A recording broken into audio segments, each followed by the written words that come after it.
It's day 13 of our 30 Days Decluttering Challenge for Highly Successful Homemakers, and our task for today is to clean off the coffee table. It's a flat surface and typically can collect clutter. So let's get that started.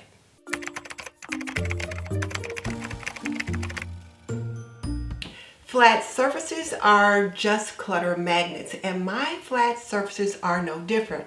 And today, I've really got it pretty easy because my husband is camped out on the coffee table working on a huge project that he's been working on for the last few days.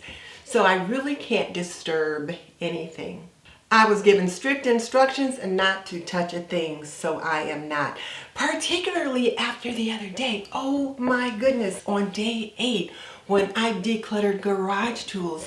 When I asked about decluttering garage tools, his first comment was absolutely not. And then after a little bit of wheedling and then a little bit of this and a little bit of that, I did get him to agree to let me work in one space. And then he asked for some particular tape that he used on his boat and he couldn't find it on the shelf. He's like, well, where is my tape? I told you not to throw it away. I need it right now. And I thought I had put it back up on the shelf on a particular little hook. So when I went to look, there was another roll of tape there, but that roll of tape wasn't. So I was like, well, where could it be? Looked in the drawers, looked all over, could not find it. And then I got to worry and I thought, oh my goodness, did I inadvertently throw it out? Well, luckily I did find it. I had put some things in a bucket to transport from here in the kitchen into the garage so that I could get them back on the shelf. And I had set the bucket down and didn't get the things out.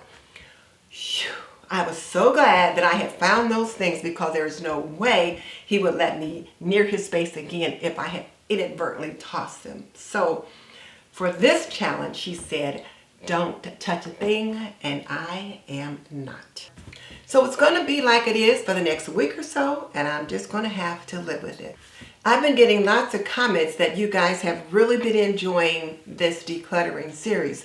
So tell me in the comments which particular day was your favorite. Was it decluttering books? Was it the overflowing mail pile? What was your favorite decluttering session so far? Because inquiring minds want to know. If you've missed any of the decluttering series so far and you want to catch up, click here.